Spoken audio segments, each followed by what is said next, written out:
Baragani, what did you say? I can't hear you. Welcome, welcome, welcome. It is so awesome to be here in this space in person. I'm Janine. I'm Nabaya. And we welcome you. Miss Evelyn, can we proceed? Can we continue? Thank you very much. She's like, what? Well, we welcome you. And now we're going to do a little libations. And after that, we are going to have Mr. Elliot Robinson to come up and sing the national, the African, the Black national anthem. Okay. Is there a little person here? Any little people? Okay. All right. I brought two with me, and they are about to get called out if they do not volunteer themselves. Let's see who else. I see some little people here. Can we have you come up front? Let's give them a hand, guys. All right. We're going to call the names of our ancestors. And so this is a part where you participate as well. And we're going to call the loved ones who's gone on. And we're going to pour it into the green water. And into the plant, okay? So you guys give me some names. Ashe. Ashe.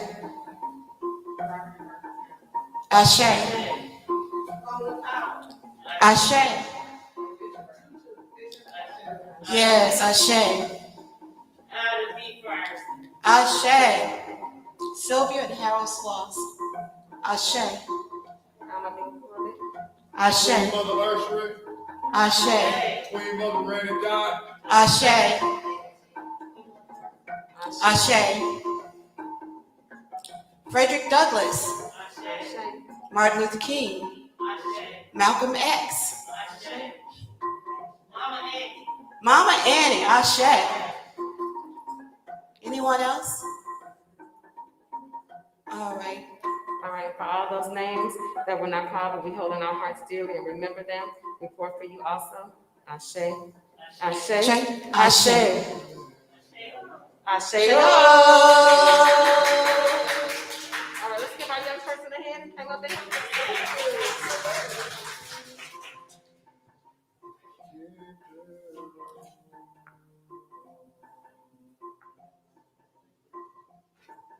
If you guys can stare with us.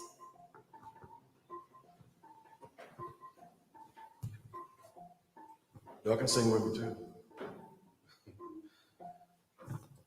Lift every voice and sing till earth and heaven ring. Ring with the harmonies of liberty. Let our rejoicing rise high as the listening skies. Let it resound loud as the rolling sea. Sing a song full of the faith that the dark past has taught us.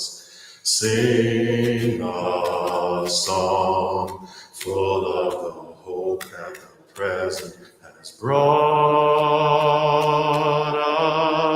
us.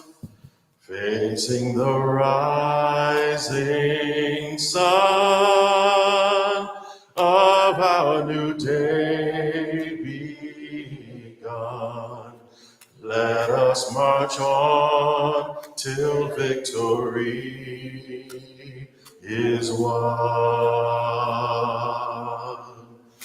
Stony the road we trod, bitter the chastening rod, felt in the days when hope unborn had died, yet with a steady beat have not our weary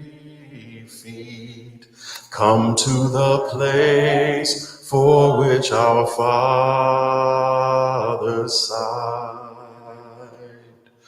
We have come over a way that with tears has been watered. We have come treading our path through the blood of the slaughtered. Out of the gloomy past, till now we stand at last, where the bright gleam of our bright star is cast.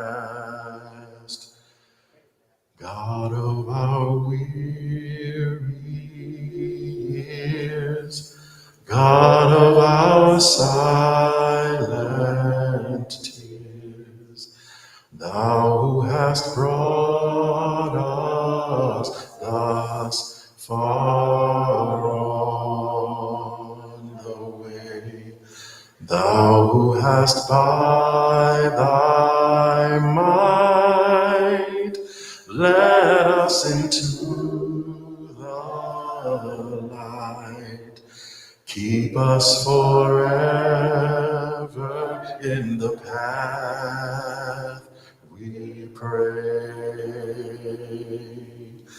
Lest our feet stray from the places, our God, where we met thee. Lest our hearts, drunk with the wine of the world, we forget thee. Out of the gloomy past, till now we stand at last. True to our God, true to our native land.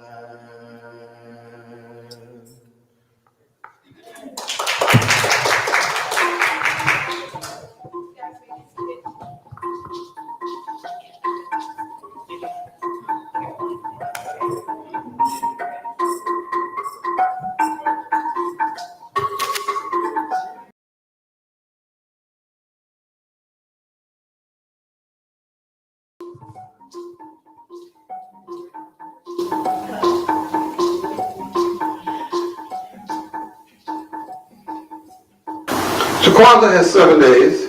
Each day is a principle that we live by. Sometimes people say, well, why you celebrate Kwanzaa? Aren't you a Christian? Well, think about this. Suppose you take the 10 commandments, which say what you should not do, and the 7 principles of Kwanzaa, which says you must do. It's sort of like a red light and green light at an intersection. One says go, one says stop.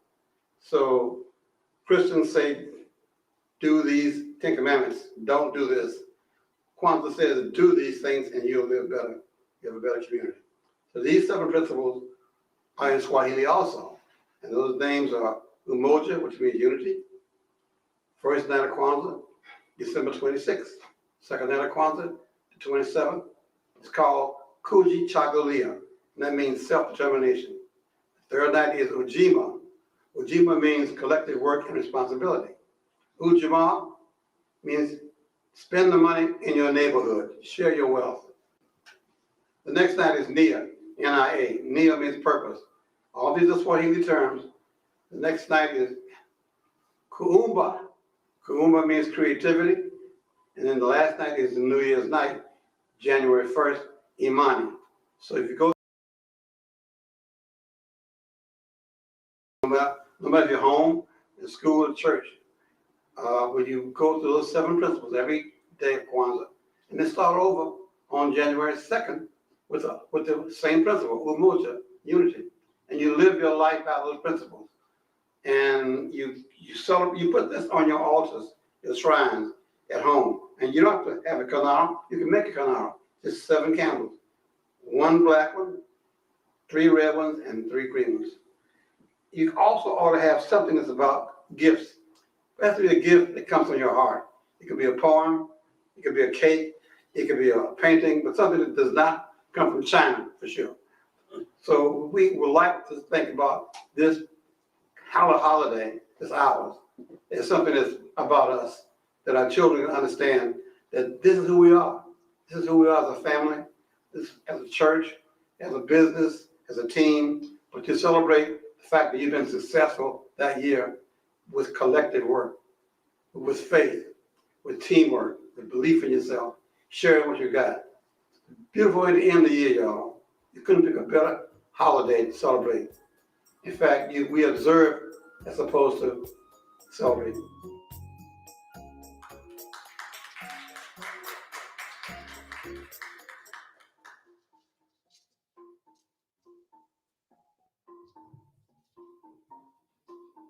All right, let's give it up again. So raise your hands if you know who that was on the video. For those of you who don't know, that was our Baba, our village Baba, Leo Kwame Lillard. And that day that that video was recorded was actually the last day that I saw him. We got together to do a virtual recording for last year's Kwanzaa because due to COVID, we weren't able to gather together like we are able to once again do today. Baba is founder of the African American Cultural Alliance, who is the organization that is hosting this event tonight. When we were pouring libation, I want to make sure that we understand the impact of this man over the years for each of us individually, collectively as a community, and we make sure that we call his name. As much as I get choked up, as much as it's hard for me to admit that he is now an ancestor, as much as I choked up when it was time to call his name, I'm going to call his name. Baba Leo Kwame Lillard. Ashe. We will speak your name so that you won't be forgotten. Now, Baba taught me a lot of things. Some things were very serious, but a lot of things were very fun. He made learning who we are fun and memorable for old and for young. He made me want to be involved and stay involved. And he also very much stressed the importance of teaching our children. I need our children to come forward. Those who are able, those who are willing and not too shy, even if you are, try to come up anyway. My two children, I need to see you. I'm going to call you out. So make your way down here. Because if Baba Kwame was standing up here right now, which his spirit is with us, but you know you would not hesitate. Bring yourself down. Coco, Maru, everybody else, all young people, I want you up here to participate. We're getting ready to do something fun. Don't worry, I'm not going to embarrass you. You're going to have a good time.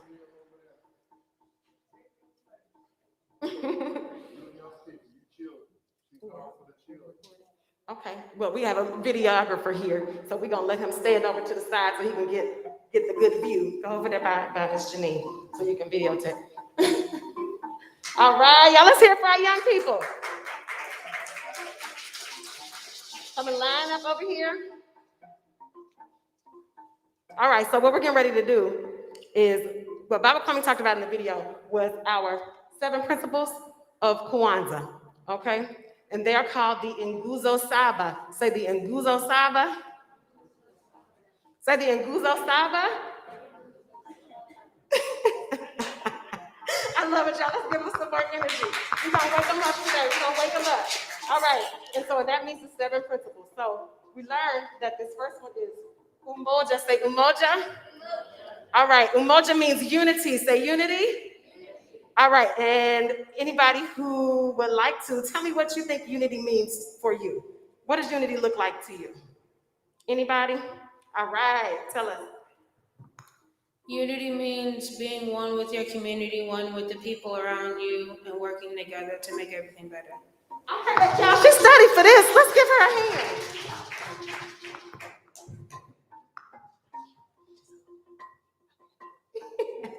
All right, awesome job. Thank you so much.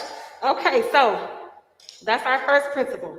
And I know traditionally on each day of Kwanzaa, we just light the candle for that particular day. But just to illustrate and make sure you guys really kind of can see the full visual, we're going to go through and light the full Kinara as we go along, just so that the children can lock that into their mind as we go.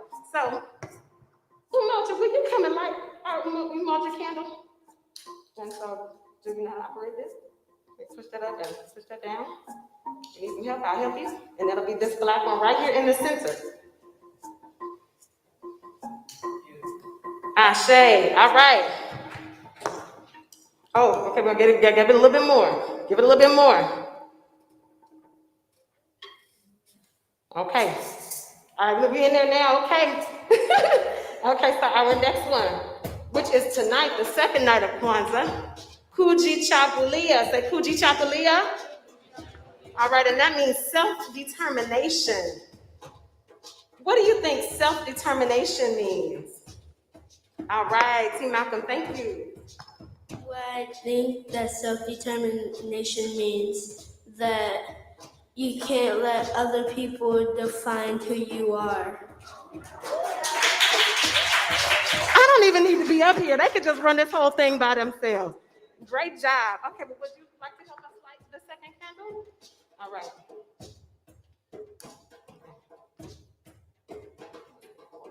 Try it again, huh? There we go. All right, Ashe. All right.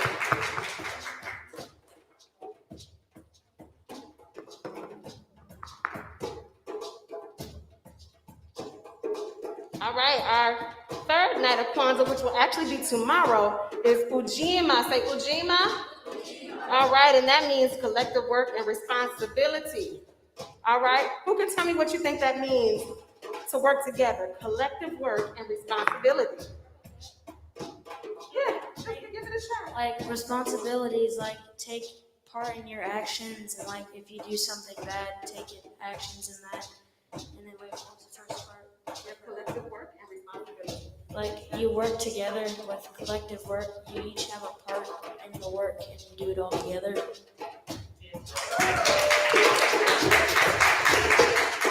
Awesome. All right, we're gonna light that first green candle. You need help? You got it. Push this up and that down.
Someone who looks like us, and her family said, I want my child to have a doll that represents herself. So let's go find someone who looks like us, that makes things that represent us, and support them. That's what I imagine when I see that doll. That is an example of cooperative economics, where we are utilizing our resources to support and uplift each other. First, Ashe.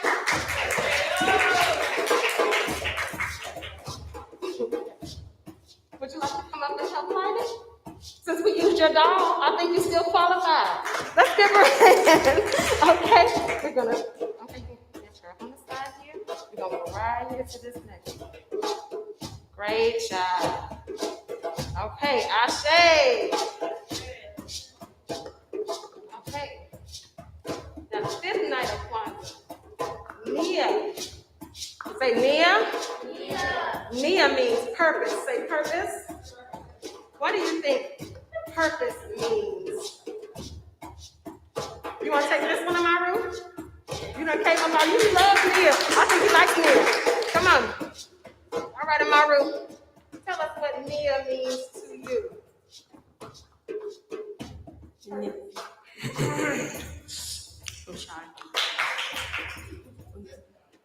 Nia, purpose kind of means like if you do something on purpose, like if you help someone on purpose.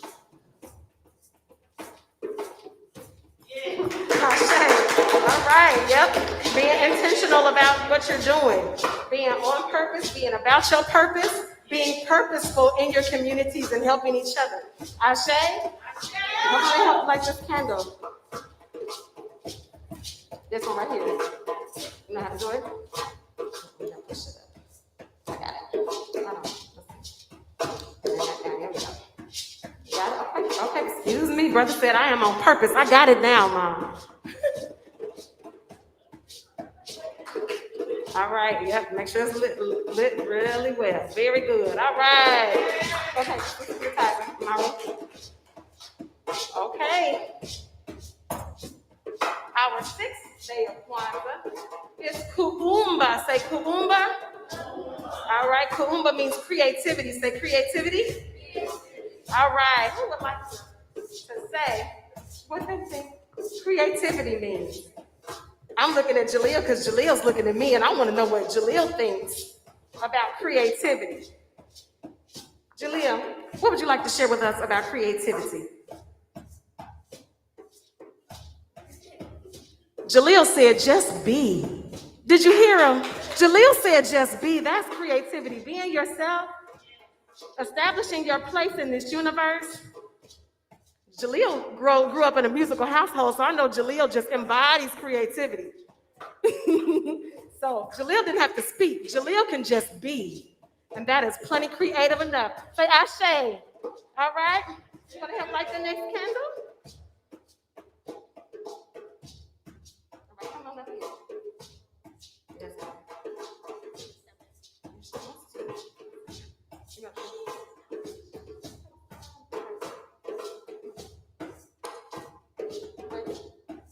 All right, Jaleel is sending me his energy, and I'm going to push it forward and light this candle with it.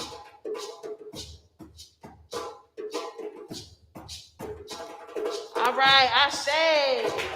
All right, thank you, Jaleel. I tell him to get some sanitizer, but he didn't actually touch it. He lit it with his spirit. Ashe. All right, and our seventh principle.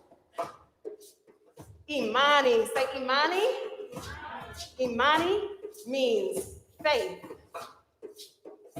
Who would like to tell us what faith means to them?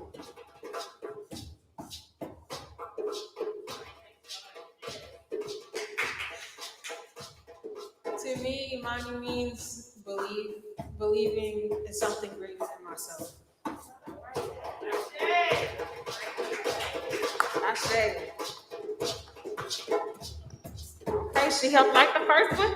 She's going to help us light the last one. Come on, step on back up. You opened it up, you're going to close it out. Okay, you know how to do it? All right, Ashe. Awesome. Y'all don't go anywhere. We're going to close this out with my favorite part, a little happy song called The 7 Days of Kwanzaa. Okay? Now, I know this is new to you, to some of you. So I'm going to tell you a little bit about how it goes, okay? So how many of y'all have heard, and y'all can sing along with us too. We actually prefer that you do. Y'all know they got that song called The 12 Days of Christmas. Nah, we going to cancel that. That's over. Christmas is over. It's Kwanzaa now, right? So, but we're going to carry the tune over because it's catchy. Y'all know we like to remix things in our community. So, creativity, come on. So we're going to take that tune and we turn it into the 7 days of Kwanzaa. Now, this song was taught to me by our beloved Baba, Leo Kwame Lillard. And I still have the bright yellow poster boards that we have been using since the day he taught it to me. and we are going to continue the tradition of our children helping us sing it. So the tune goes a little something like on the first day of Kwanzaa, Rafiki gave to me instead of my true love gave to me. Rafiki means my friend in Swahili. You see what we did there as a people? Look at that. So, okay, so, and then we're gonna say the things, but don't worry, I'll walk you through it as we go. All right, I need somebody to hold up my first day of Kwanzaa. I need somebody to hold up my second day of Kwanzaa. All right, Brother Jaleel stepping up, thank you. Oh, look, he got the one that said djembe drums. Isn't that so interesting? All right, I need somebody to hold up my third day of Kwanzaa.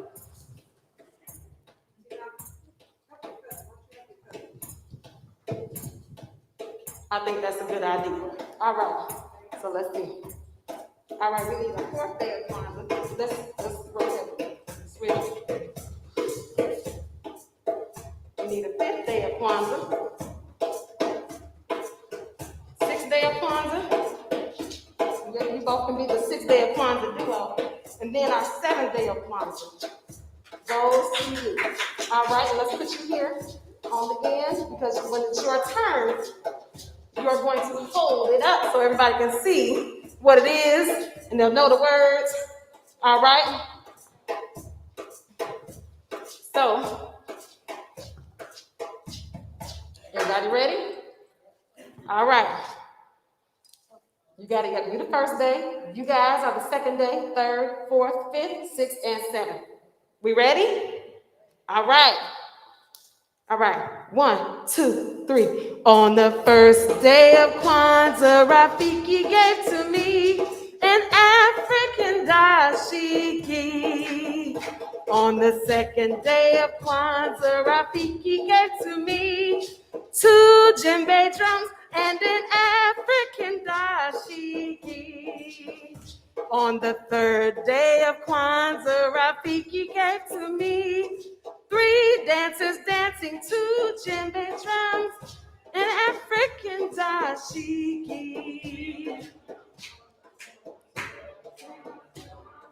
But we're gonna catch this beat, y'all. Keep going about a little.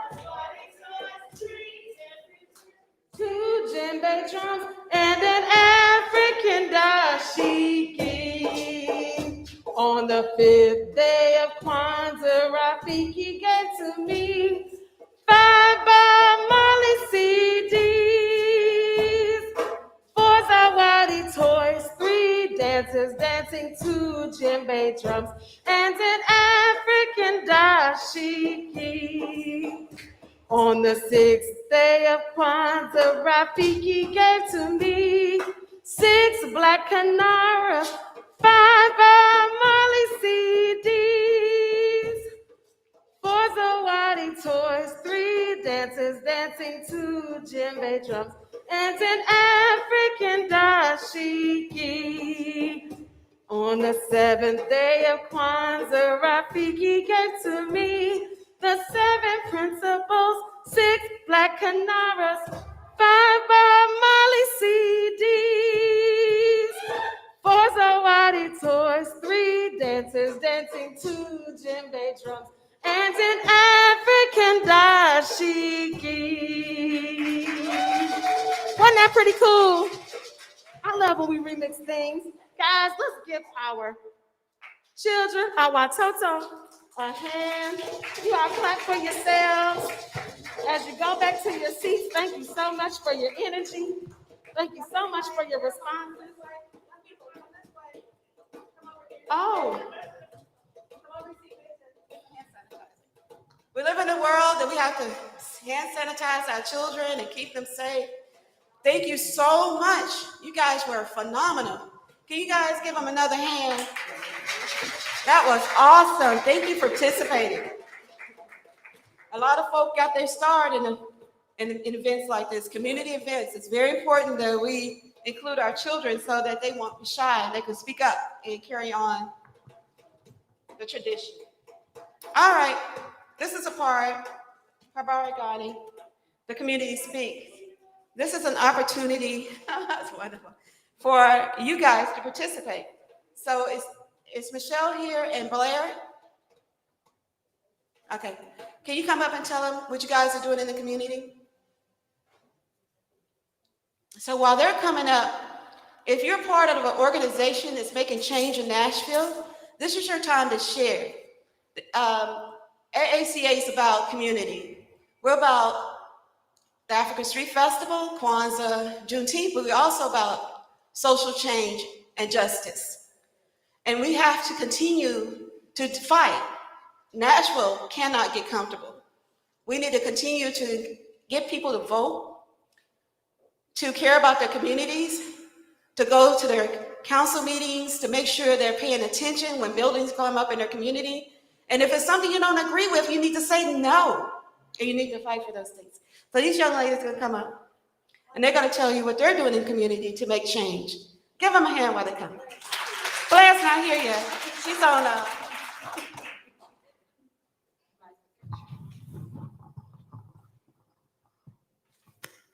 Greetings. Greetings. My name is Jamelia. I am the CEO of Tech Adventurers Center. To begin, Tech Adventures would like to thank you for inviting us to celebrate with you tonight. I am one of the founders of Tech Adventurers Center. Tech Adventurers Center is a nonprofit organization established to provide crucial access to training in the areas of coding, networking, robotics, apps development, gaming, computer security, word processing, spreadsheets, databases, graphics, mentoring, and consulting services in computers and information technology, particularly to individuals and communities that are typically underserved and under-resourced. We have partnered with Mentor to Motivate, thanks to Blair, my church member, partner, and dear friend, to bring technology training and mentoring to the Sudicum and Napier housing units in South Nashville. We provide group one-on-one company, church, and organization training is also available. Please don't hesitate to contact us via our website, email if you have any questions or interests. I have flyers available. Again, my name is Jamelia. Thank you for listening. Give her a hand. She's doing this in the Napier Sudicum area. God bless you, girl. That's a lot of work. So now, Reverend Barbara Woods Washington is going to come forward, and she's going to share something with you. Give her a hand.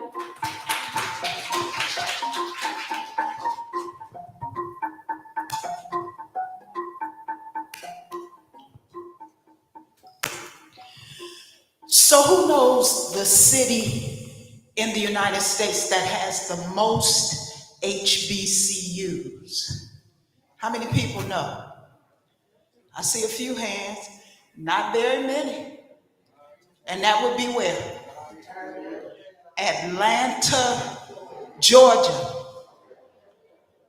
How many know the second city in the United States with the most historically Black colleges and universities? You're sitting right here. And it's the best kept secret in this town that we are number 2 with the number of HBCUs. One of the things that became very important to me is history. And the H in HBCU stands for historically, meaning that they were founded Black. So I was a quilter for 14 years. And this book right here, next to my collection of Bibles, because I'm an ordained minister and I have a Master of Divinity and did PhD work, my major is Bible. Next to my Bibles is a book called The Communion of the Spirits. This book is so important. If you ever get your hands on it, and I brought it so that everybody could at least take a look at it. Roland Freeman, and he also curated the Obama quilt collection. In 2008, there was a call for Obama quilts, and he curated that collection in Washington, D.C. at the inauguration. But Roland's grandmother, he tells early in this story, was the woman in the community who was the healer. And whenever somebody got sick, they would call her and she would come, and one of the things that she would bring is her healing quilt. So Roland has cataloged and researched and went around the country shooting pictures of all the Black women's quilting groups. It's one of the most, and you'll see, I think this is the only book that I've ever done this to, because I use it so much and so often when I was quilting. But what I brought tonight is what is called a quillo. Somebody say that, quillo. And you will find out in just a moment what a quillo is. First of all, it's a pillow. And I am a graduate of Tennessee State University. And the first name in 1912 was Agricultural and Industrial State Normal School for Negroes. Right here in this community where you're sitting, 1912, the origin of Tennessee State University. And so I had that embroidered in this corner, and then when you turn it, you're looking at the 1915, 3 years later, the normal class from 1915. And you're looking at a pillow right now. And then so 1968, we became a university, and the name changed 4 times, but we'll see that in this quillo. It's called the quillo, and I want to need 2. Anybody have been to a quilting show? When you go to a quilting show, the only people that can touch the quilts have to wear gloves. And it ain't got nothing to do with COVID. It has everything to do with the fact that we've got oil and dirt. And I noticed that a lot of us want to walk up the fabric and just touch and rub everything off our hands onto it. Well, that's not allowed. And you'll see that I did this in white fabric.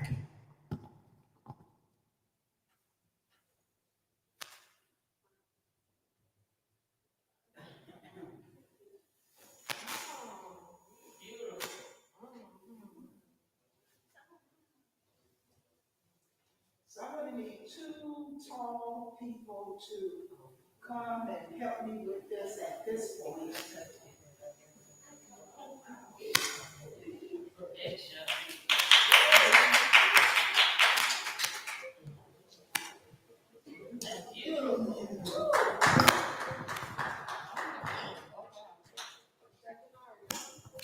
So you're looking at a pictorial history of Tennessee Agricultural and Industrial Normal School for Negroes in Nashville. The top picture on the left is the graduating class of 1925. The center picture up top, of course, is the Centennial Shield. This is the oldest shield. Tennessee A&I State College from 1937. That's the original shield. And then in 1951, when we became a university, guess I don't have that shield on here. And then in 1968 is the shield that we saw on the front when the A&I was dropped. And then the 1000 University Shield. Everybody know about that Olympic team. We now have a statue on campus. Awesome, awesome, awesome. And you know, one of the things that troubles me most in our times and why we have really got to get some unity and some self-determination. TSU played Grambling in Canton, Ohio, and I'm from Cleveland, and I went to the game. And I have a real problem with the fact that the HBCU Hall of Fame is in Canton, Ohio. And I just want you to know it ain't too many black folks in Canton at all, period. And they now have the HBCU Hall of Fame. Well, I believe that Tennessee State University should have the HBCU Hall of Fame. Somebody don't know what I'm talking about, because they could wrestle with Grambling and they could wrestle with FAMU if it was all about football. But when it comes to the athletic history of HBCUs, no school compares to what Tennessee State University has turned out in terms of its track teams, basketball teams, just all around athletic powerhouses. So the t-shirts that are here are games that I attended, and they also keep the history going. The Southern Heritage Classic, the classic that was in the RCA Dome in 1997. All of these shirts, we were playing HBCUs, which is why I chose those to go here. And so we have a pillow that is a quilt, and together it's called a quillo.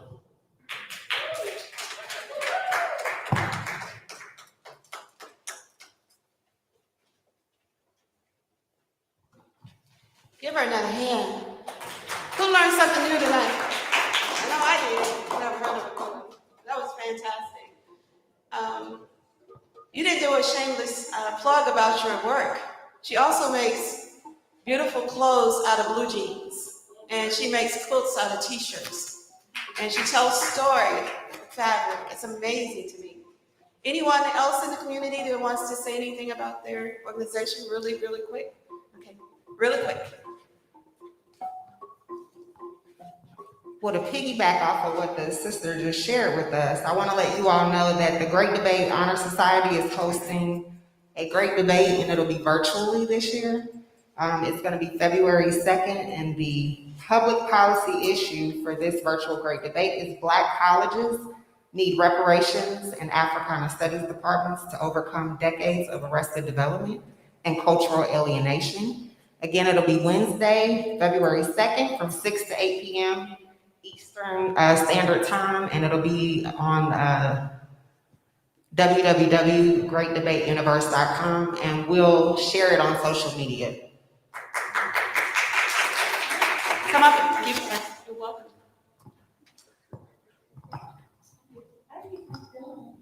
Thank you so much. My name is Jasmine Lafayette, and I'm the recruitment director for Corner to Corner. And we're a faith-based nonprofit organization that help Black entrepreneurs plan, start, and grow their own businesses. And so our Spring Academy will be starting in March, and we're just so excited to extend the opportunity to our Black entrepreneurs, because believe it or not, many of us are the first in our family to start generational wealth, to really change the trajectory of everything that has been taking place. We've had entrepreneurs double and triple their income, and have even brought their children alongside of them to begin their own entrepreneur journey. So I would love to connect with you all. At the end of the program, you can also follow us on Facebook and Instagram at Corner to Corner Nashville. And thank you so much for your time. Come on up. Come on up. Come on up as well. Thank you so much. Good evening. My name is P. Danielle Nellis, and I'm a candidate attorney here in Nashville. I am a multi-generational Nashville native, and I love hearing the story that you gave. My great-grandmother, Edith Foster Odie, was actually admitted in the first class and fell ill and graduated with the second class. My grandparents, my parents, and my brothers have all graduated from Tennessee State University. Go Big Blue. I went to Spelman, so I knew the answer to that question.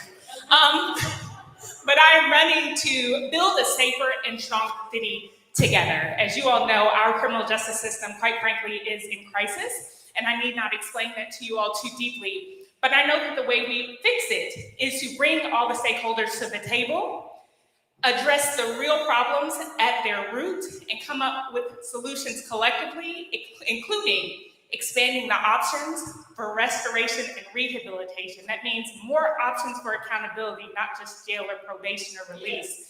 It means more rehabilitation for both victims and defendants. If any of you all have been victims, as I and my family have, it is a process to go through the criminal justice system. Many people do not. So I would ask for your support by way of history.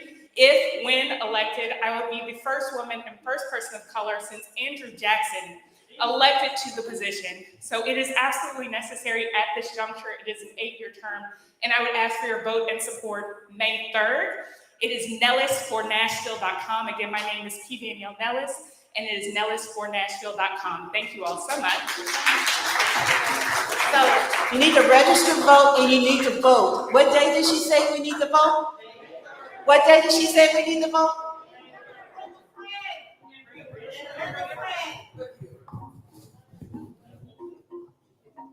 How you doing? I knew your voice. Couldn't see your face behind the mask.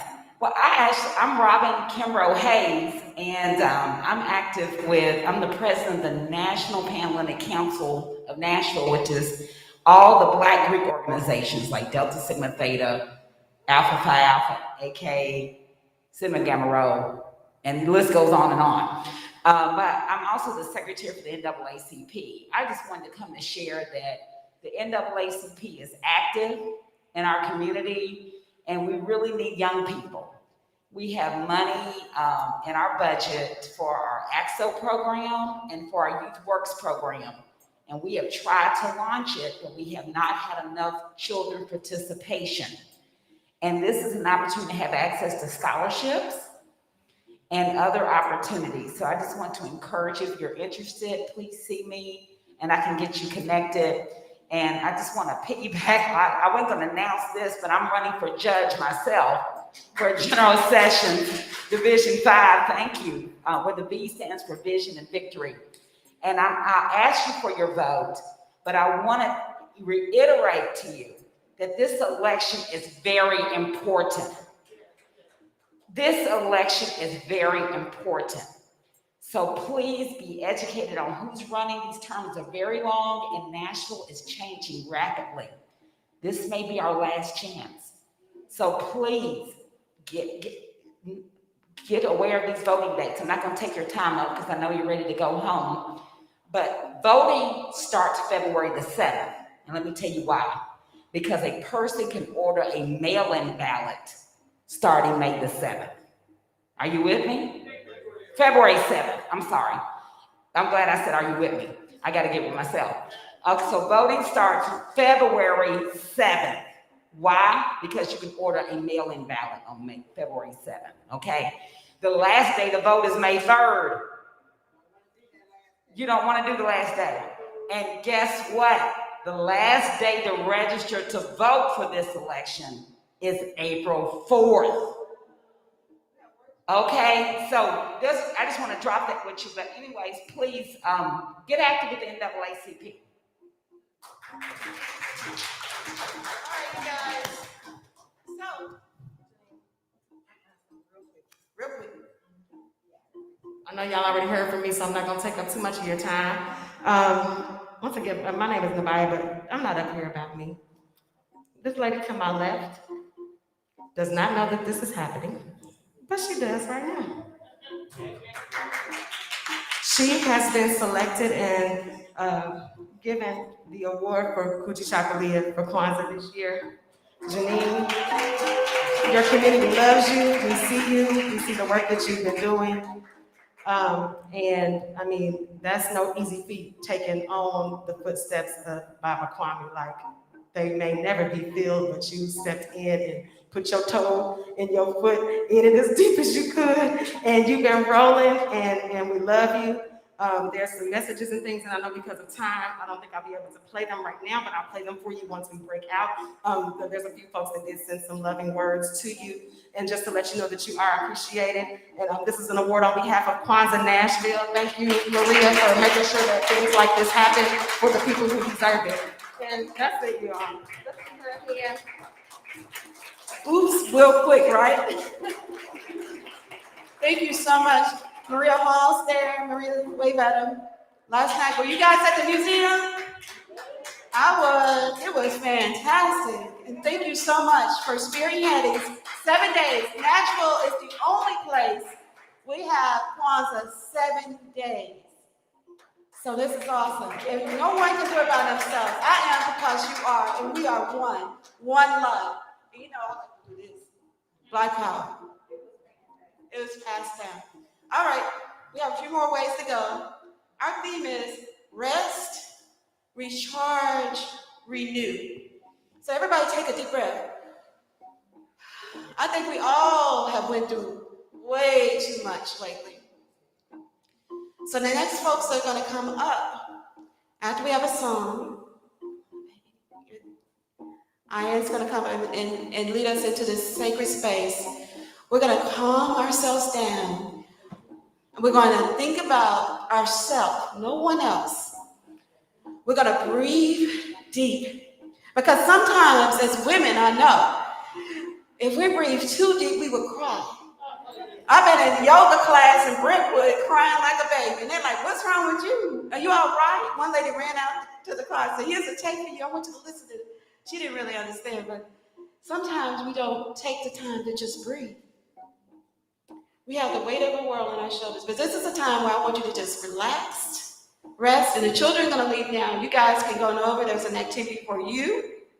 All the young people can go on over, and we're going to have a song, and then after that, we have some very special people here. We have Brandy, who's a holistic coach. We have Dion Harris, who was a former Titan, the first mascot, black man, in that blue. I know I used to love to watch him come out at the games. And then we have Tara Carmichael, who's here as well. So all of this, and I'm going to sit down because I need to do what? Rest, renew, and recharge. So this is our time, family, that we all going to take care of each other and love on each other. That's one thing that we don't do enough, and I'm all about love and kindness. Can I have a moment and let chaos take a spot on the floor? Absolutely. We couldn't move forward without that. Isn't that right? All right. All right, so you guys are in charge after that. I'm going to sit down. And I really appreciate you guys being here.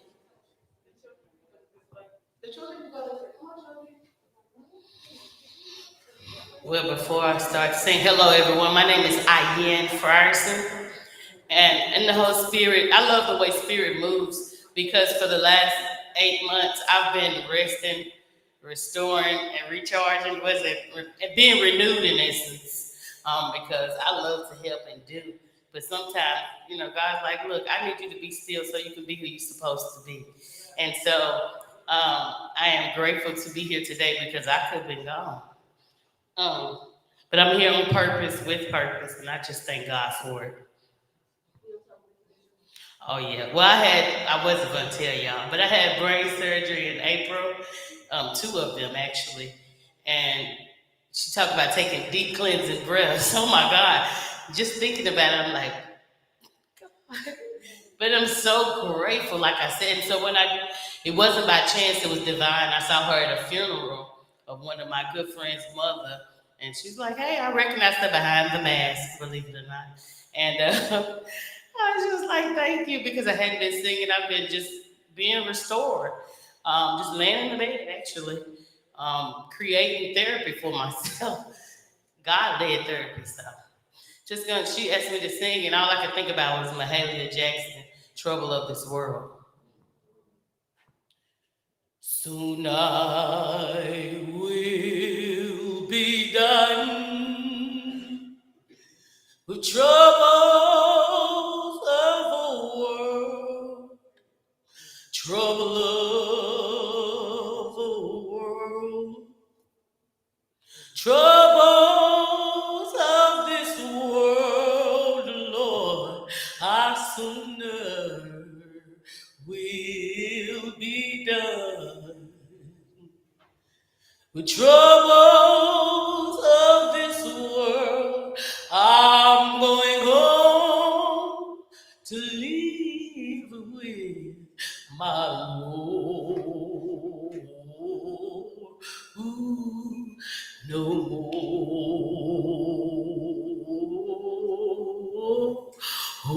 weeping and the wailing, no more, no more.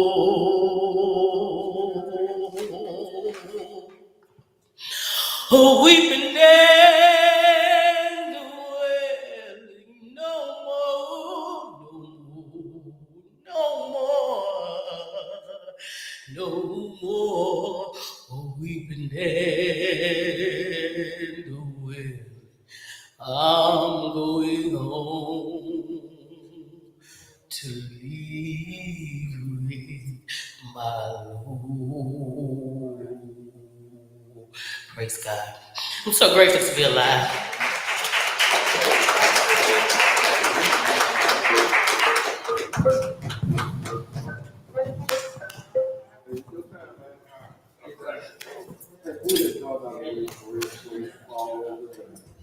You want to sit? You can sit if you want.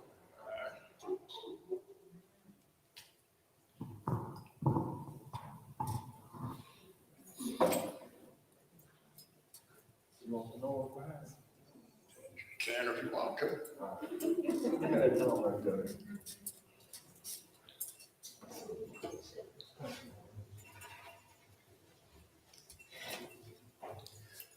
Kwame, let the word go forth both far and near. Let it be heard in all the world and return with a resounding cheer. Kwame Lillard was here. In streets and alleys all over Nashville, people can be found speaking praises of his name. His legacy is now so renowned. African Street Fest, Kwanzaa at its best. Because of him, these reminders of our ancestors remains as the fruit with which he did bless. For equality's sake, he stood his ground during the sit-in road trips in Nashville's downtown. For freedom he did ride, with the threat that he might also die. In spite of his fears, he had the courage to try. A wise, gentle, practical man, with the convictions of what was just, he had to take a stand. With the equality of Rio, if not by birth, certainly by name, the many times I saw and worked with him over the years, his temperament and personality was always the same. Disliked by some, yet loved by many. Of the capacity for caring and giving, he seemingly had plenty. Gone home now, warrior, take your rest. You ran your in God's race. You've done your best. In memory of Kwame Leo Lillard, freedom rider, activist, ambassador for justice, one prince of a man. What a guy!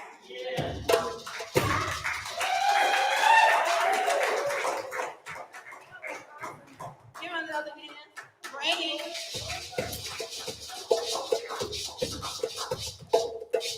Brandy here. That was awesome. I want to thank our drummers for being here. Can't have a Kwanzaa without drums. And this beautiful lady here.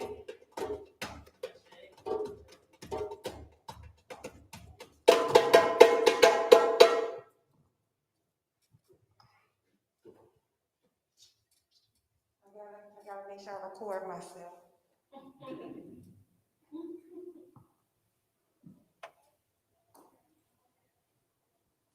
You guys relaxed? All right, y'all. I don't know why I'm nervous. I usually don't be nervous when it's time for me to speak, but I'm excited. That's why I was taught you're not supposed to say you're nervous, you're supposed to say you're excited. I'm so excited to be here with y'all. All right, guys, so I'm going to get right to it because I have a lot to say and I'm not sure how much time I have. Thankfully, I can say I have been invited to do several speaking engagements in the last couple of months. And I say thankfully because I have not marketed my business at all. And it's amazing that our theme is to renew, to rest, and to recharge, because I think that is just really an overarching theme for a lot of people right now. And it's definitely been the case for myself in my own personal experiences. So I say thankfully again, because of that, I have not done any talking about myself in almost a year. So thank you guys for having me today and still trusting and believing in my expertise to speak with you on tonight.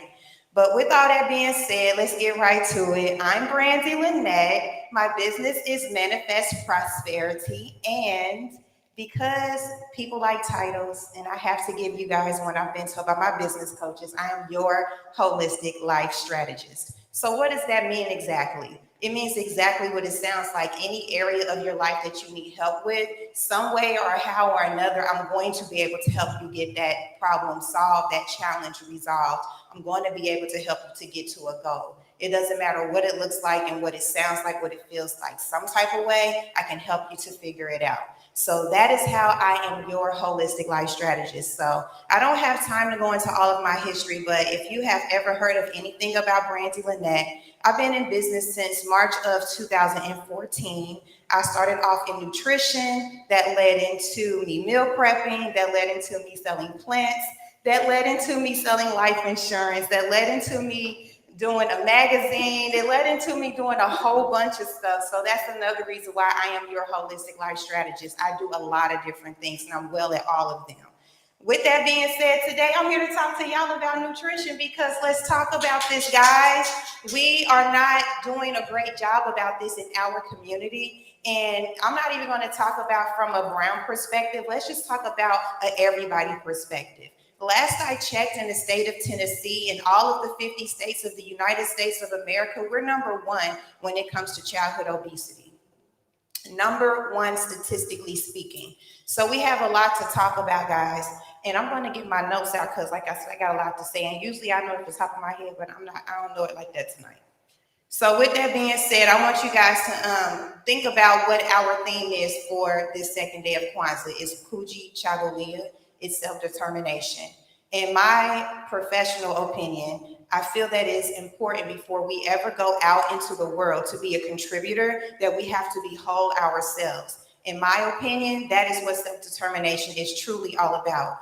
We cannot be a full contributor to society, to our communities, if we're not great for ourselves, because it's like you're pouring from a cup that's not even full. And last I checked, last I was taught, when you have a cup, it sits on a saucer, and you're not supposed to pour from your cup. You're not to give from your cup, you give from your saucer. You never give from your cup. So if you're not overflowing as much as you would love to be a contributor to society and to your community, you are not equipped. And it's not to throw shade. It's not to say that you can't do it. It's not to say that you can't get there, but you're not ready.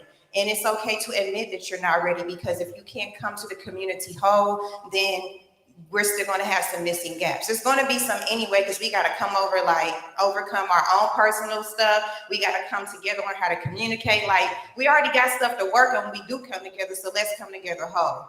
With that being said, I want us to focus on, out of the things that we could focus on, mental, spiritual, and emotional, I want us to focus on physical, and that goes back to nutrition. So with that being said, the vision and purpose. When I was invited to this opportunity, I spoke with our beloved Janine, and she mentioned to me that for her, it was important that we all think about days of old in comparison to nowadays. So meaning that a lot of times when we think about our grandparents and our great-grandparents, their health was so much better than ours, even though they had the quote-unquote scraps and whatever else, the historical connotation. I'm not going to go into the sad story. We've heard enough of that all our life. But we all know what I'm talking about. They had better lives than we did as far as health is concerned. How many people know someone nowadays who is 40 years old and younger, who's actually had some type of heart attack, a stroke, has diabetes? And I'm not talking about type 1 that's juvenile, I'm talking about the real deal one. Like, who's heard of this? I know plenty of people, unfortunately. And so we have to talk about this. This is a part of our self-determination.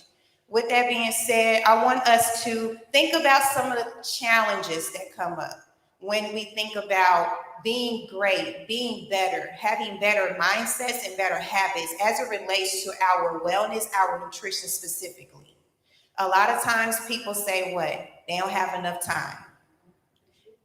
They say they don't have enough money. They say they can't get their kids involved. There's like everybody in the household has a pickiness of some sort.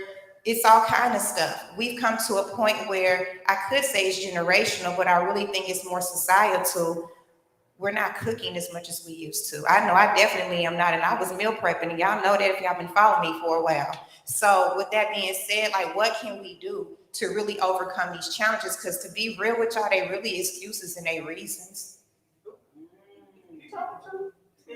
I mean, let's be honest with ourselves. How are we going to say we want to collectively come together as a community? We do this every year, and it's beautiful. I love it. I love seeing people's faces that I haven't had a chance to see all year, whether I talk to you personally or whether I have a personal relationship with you or not. I'm always happy to see a familiar face, but it's so much deeper than us coming together during the 7 days of Kwanzaa. How can we be about self-determination every single day of the year intentionally, so that we are truly having self-determination so we can overcome these challenges I'm talking about?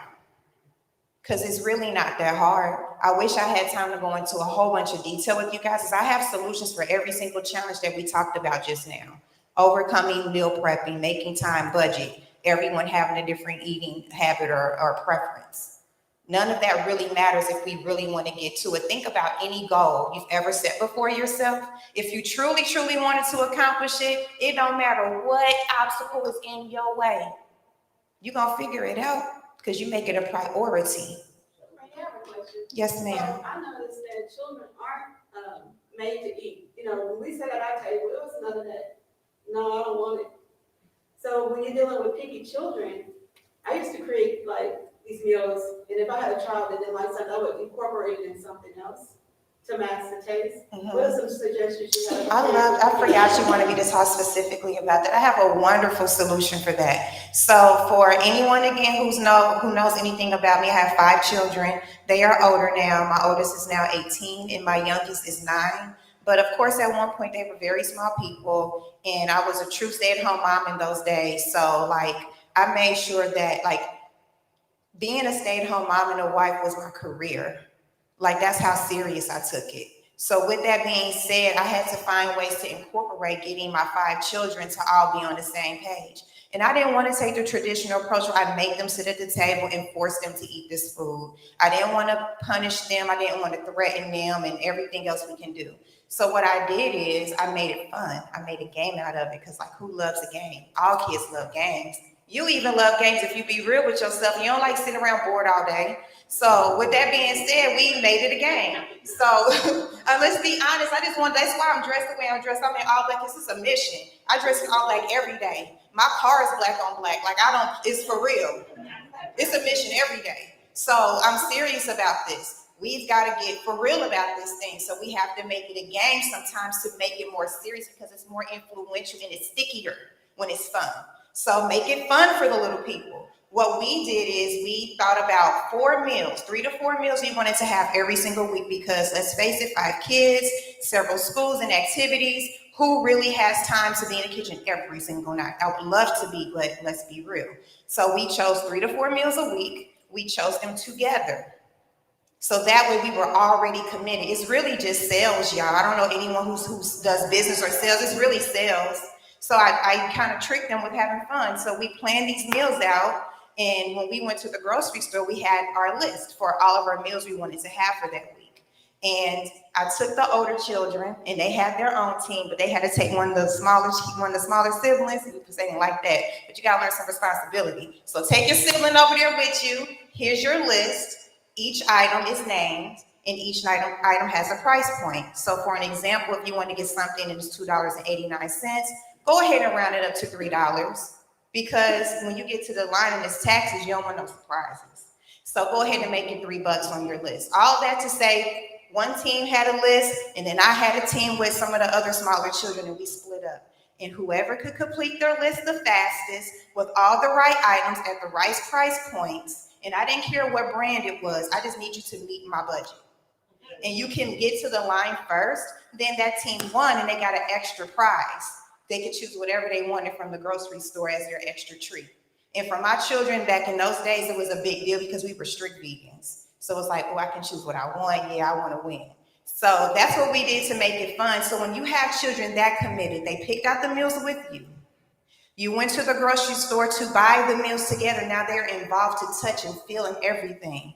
Now they're going to be even more excited to come home. So when they get a little bit older and you've made this a practice, You can put them in the kitchen and teach them how to make a simple meal. Now they're even more committed. And little people can get in the kitchen. I had those first 3 in the kitchen when they were 6, 7, and 9 years old. And they would make peas and spaghetti with some marinara sauce. And I would just have to leave the kitchen because I'm an OCD head a little bit. So I just have to turn my back and act like I didn't see them. But the point is they could do it. And to this day, they like, my son was grilling this weekend. So it's possible to get your children to be involved if you can find a way to make it fun. You can adopt my strategy or you can create your own. It doesn't really matter what you do. It just matters that you make it fun for little people. That's how you get them involved. Anyone have any questions for Brandy? Well, I'm going to get to you in just a second, but you're actually helping me with what I want to say next, because I want to segue into us coming up with solutions together. I could easily, as the expert tonight, give you 11 examples of things you can do, but that's so boring. I told you I like to have fun. So I want us to interact. Let's think about some solutions. I just gave one solution, so I want to hear your concern, and I want us to collectively come up with a solution so that we can make it more impactful on this evening. I worked at the Boys and Girls Club at one of my other jobs. These children now is disrespectful, keep this mean, and low down. I don't have children, and this is why. I'll be robbing them children and be like, you don't want to act right, I got some candy. What? If they don't listen to me, I've been the same size since I'm 15, I'm 31. They don't care. They will push me down. Some of them are bigger than me. What could I do? Because I know that's not nice, trying to get them to do right with some candy. But what do you suggest? Okay, so a great way to get them involved, maybe, I have a couple of suggestions. The first one is create a reward system, but don't call it that. Please don't tell them that's what it is, because that's such a turn off. Like, do not tell them that's what it is. Kind of, again, trick them into it. So you can say to them, you know what, we're going to talk about healthy foods. We're going to find a way to make our favorite dessert into a healthy food. For an example, you could take a parfait. If you get some granola, you get some vegan yogurt, and you get some vegan whipped cream. They have a coconut version, get some fruit. You can make a parfait with that, and it's really, really good. It's like really good. It's one of the things I actually used to sell when I was doing milk preparation. And maybe having them all come together for this day when we get to make this dessert would be a great way. Another thing I used to do with my children when they were much younger, and I would try to keep them away from candy, I would get dried fruit, because it's just as sweet, and it's going to take a little adjustment sometimes, yeah, so then you get the sweeter ones first, like pineapple, for an example. It's very sweet, so that's going to help them to have another alternative, but you can't dump it on them all at one time. Like, so if you've been giving them candy, maybe you want to try some like of those, they have like the fruit roll-up brand, but it's like a healthier one, and they're really not that expensive. They're like 50 cents a strip. So maybe you can get the Boys and Girl Club to sponsor some of those snacks. Find some type of way to just get some involvement, to get some alternatives. But there are lots of alternatives that you can give to the children with the way that you've been doing things, since that's what they're already adhering to. I don't recommend it, but it's already happening. I can't fix everything in this moment. But doing that can help. Yes. My children are very, very old. I have grandchildren and great-grandchildren now. But when I raised my children, it was important to me that we eat together. So as much as possible we did. We ate one meal. What we cooked was good food for them, was quality food. I have a very simple way that I got my kids to eat whenever. I didn't give them anything that I thought wasn't good for them. So you did not have to eat it if you didn't want to. When it was there for dinner and you didn't eat it for dinner, it would be there for breakfast. And then if you didn't eat it for breakfast, it was there for lunch. It was there until they decided to eat it. And it was a real simple thing. No kid that I know of works and goes to the grocery store and buys food. So if you got a kid that is going through all these changes, and now with my grandkids, they drove me crazy. Because this one would want chicken and that one wants turkey. But I made them take turns. Okay, we're going to have chicken for this meal and we're going to have turkey for that. Because we're not having chicken and turkey. That was just weird. Understood. My kids eating healthy, and as long as they were under my roof, that's what they had. Understood. And like I said earlier, find what works great for you. For me, I just wanted to make sure that I made it fun for my kids. I personally, I feel like when I put my kids on the punishment, I'm on one too, and I like to have fun too much. So I wanted to find a way to do it that would help all of us to have fun and still learn at the same time. But do what works great for you and your household. Yes, ma'am. Yes, for sure.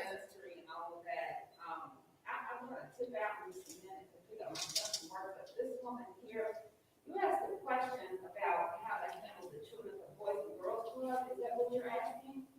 Yes. That you're having tough times with boundaries with the children? Or go ahead, I'm sorry. Yeah, I just wanted to get some more clarification on what you were asking. Well, I was just trying to figure out like the best way to work with them, and she had given me different, because feeding them works for me, and they act just like a little bit better. But the suggestions with the trail, not trail, I just made that up. But Trail mix could be one too, though. Yeah. Depending on what's in it, of course, and allergies and such. But the healthy fruit, instead of the candy, The dry fruit. I'm working on it. But we just gotta pray. But if you want more suggestions, anyone who has a question on tonight, if you need to have more of a one-on-one, I can definitely give you my information so you can book on my calendar, because I don't want to take up too much time tonight. I want to make sure we do address our questions, however. And I see Ian has one, and then Mr. Lamar next, please. Well, I don't have a question, I just have an answer first. Yes, ma'am. Since 2004, I taught what's called Afro Cardio, the ultimate mental and physical practice. And what I did as far as fun, speaking to Ms. Graham, I created use African dance as a tool to teach self-discipline, self-awareness. So you put it back on them, there's nothing you can do, you can't control the kids. Exactly. They have to understand their power. Yes. And so once we make it fun and put it in layman terms to understand who they are, they'll operate in that. Because I mean, so something simple, for example, I would show them their power by saying, I was like, everybody raise your right hand. And I asked them, did I raise your right hand? It's like, no, ma'am. Right, you did, because you are in control of yourself. So you find ways to give it back to them, because you can't make me do anything. I can't make you do anything. As for the kids, we can't make them do anything. We have to show them their power and how to operate in that, so then they can choose to move forward. Great answer. I love your answer. And he said when he was a kid, man in the neighborhood said, how do you believe God can do all things? He said, yes, sir, I know God can do all things. He said, the man told him, well, God can't make a stick with one end. Mm-hmm. And I think that we're raising too many individually minded and individually walking people, which is why we don't have community. And just to talk about the other end of the deal, we got to some kind of way come and put a comment something before the generation. my personal opinion is that, and this is just maybe because I started off in nutrition, that's my passion, that's like what I'm all about. Anything I do in my business, it always starts with your nutrition. And the reason, in my opinion, that is important is because that's where it all starts. Like, think about how important food is from a cultural perspective, number one. And then number two, think about how great you feel when you do eat well. Think about how great you feel when you're hydrated. Now you're able to be more clear in your mind. You can communicate better. So all those things that we need to fuse us together, it all starts with your nutrition, because it's all about how you feel on the inside, and your food is what feeds you. So we talked about what Ian said, being able to control another person. We can't jump inside of a person's body. That's what I tell my kids. I can't jump in your body, and I can't make you think nothing. I can't make you do anything. Again, recognizing our power, but then understanding that in order to tap into our full power, we got to be nutritionally well, because that's what feeds us on the inside. Our cells need that. Each individual tiny cell, whether it's a muscle cell, a regular, whatever kind of cell it is, it needs some type of great sustenance, not just I ran through the drive-thru, or I'm tired tonight, so I'm gonna fry me an egg sandwich. Like, it's gotta be deeper than that. It's gotta be deeper than that, and it really starts with nutrition to me. It feeds your mind. It's about mindset, and it's about habit. I don't care what it is you got going on. You could be trying to figure out how to flip bologna on toothpicks on the corner for your business, or you can be trying to get better at doing sit-ups. It's all about your mindset, and it's all about your habit. And if we can understand that our mindset and habit is a big portion of it is fed nutritionally, I think we're gonna start winning. That's just my opinion. Mr. Lamar? Those of you who know me know that I'm a big proponent of juicing and smoothing. And that worked for me because of the time when I was 240 pounds. And I wanted to be my own doctor. And I had to start doing it. I was doing, I'm pretty good with the juicing and particularly the smoothing. I also think that, as a parent, you got to set the example in your own food choices. You got to lead it right. You got to know what food, what certain foods or certain blood types. You got to be like you study anything. You have to study food, study nutrition, and study diet. And what you do yourself, your children will see you transform, not only physically, but mentally and spiritually. And then it just sort of trickles down. So for me, the juicing, most of the juicing you feel, but also fasting. It hurts to skip a little. And when you fast, your body, you go through a whole lot of stuff. And a lot of people work out while you're on. So that's what my recommendation is. Parents, my daughter is 33 now, so I would keep on that. But you just got to be the example. Your children will follow. But it's So guys, I know we have other speakers, and I would love to talk to y'all all night about nutrition because it's one of my favorite things, but there are a couple more things I want to do, and I want to wrap it on up. One of the things I want us to also think about is from a community perspective. How can we enhance our eating habits or eating mindset? One of the things I want to kind of throw out there is consider a co-op. Who's ever heard of a co-op? Who's ever heard of a CSA, Community Supported Agriculture? They're both great ways to get fresh veggies locally grown, supporting local farmers, but then also making sure that you're eating well according to your region. That's important as well. Like there's so many different factors when it comes to nutrition, but one of the things, if I can leave anything with you tonight, is eating within your region as much as possible, meaning food that's grown right here where you live is going to be better for you because this is the air and the environment in which you live and breathe in. So that type of food is going to be the best for you because this is where you are. Make sense? What else can we do from a community perspective? Who knows of any resources? Mr. Lamar is obviously a resource. He talked about juicing and doing smoothies. He has alkaline water as well. We have alkaline water at Akiva Line, of course. What else can we do from a community perspective? Brooklyn Heights Community Garden, 1830 Main Street. You know, it's going to be some free food for my mother, her Philadelphia Center. Yes. 1830 Main Street. Right behind Main School for those days. Yes, so we have Brooklyn Heights Community Garden. Who knows of at least one more resource?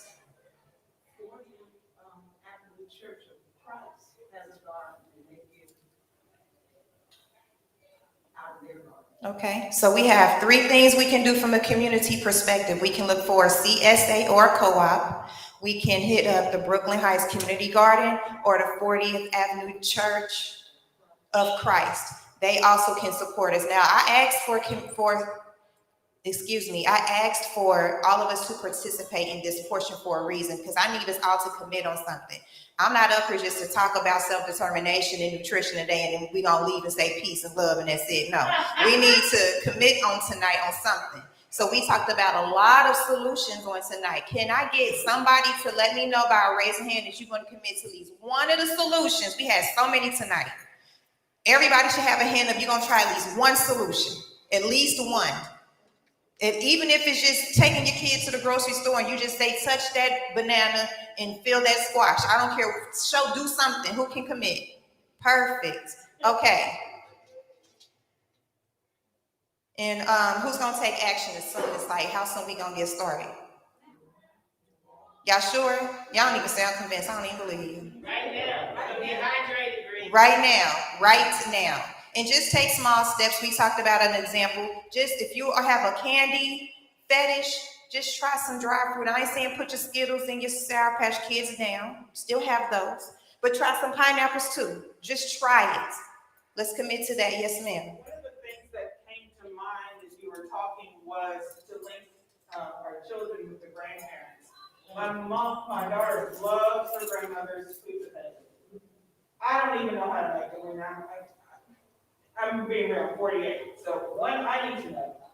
But what a wonderful idea to ask the granddaughter for the grandmother's recipe and let the granddaughter teach the mother. And they would love that. I remember when I first started learning how to cook, I was a very young adult. I had my first daughter, and I used to call home to Cincinnati to my grandmother, and she would just be so overjoyed that I was even just on the phone asking her, how you make gravy again? So like, just getting those recipes, I think that is important, and having the whole foods is going to be a great first step. All right, guys, so I got to wrap it up, but there's one more thing I want to do with y'all today. So who heard of my song, Vegetables? Who's heard of Vegetables? Okay, I want to sing Vegetables for y'all tonight. So it's a song when I first started in nutrition. I had an opportunity to be a guest instructor at Fisk Community College for 2 years in a row. And I told you I love kids and I love having fun. So one of the things we did, we sang all the time in my class. And the song that we all came up with is called Vegetables, and I want to sing it with y'all tonight. But I need some help because I ain't up here to do this by myself, and I'm a little shy a little bit. So I need when when I sing the hook, I'm gonna show you how it goes. It's gonna be like vegetables. But when I do that, I need y'all to be like vegetables, like echo me. I need the echo. I need some snaps too. I need some snaps. All right. So I remember the words in a minute. All right. Vegetables. Yes, I want to be your friend.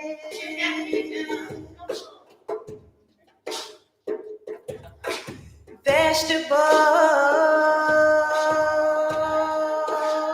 Best friends to the end.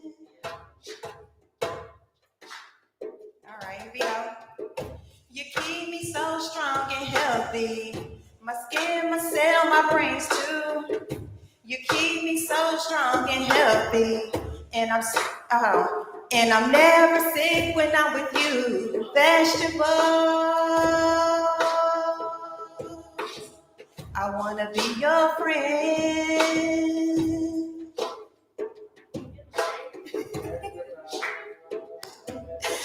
Vegetables. Best friends to the end. All right, second part. You come in so many colors. Orange, red, purple, yellow, and blue. You come in so many colors. And I'm never sick when I'm with you. Vegetables. I wanna be your friend. I need y'all to turn up with me on this last one now. Vegetables. Best friends to the end. That's it, that's all.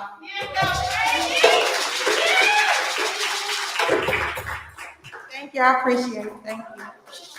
Oh, how to find me on every single platform. I'm not consistent, but on Facebook. But you can find me everywhere at I'm Brandy Lynette. That's Brandy with an I. I'm particular about my I. And Lynette is spelled Lyn as in Nancy, E-T, T as in Tom, E. At I'm Brandy Lynette on every platform. Peace and love. Thank you.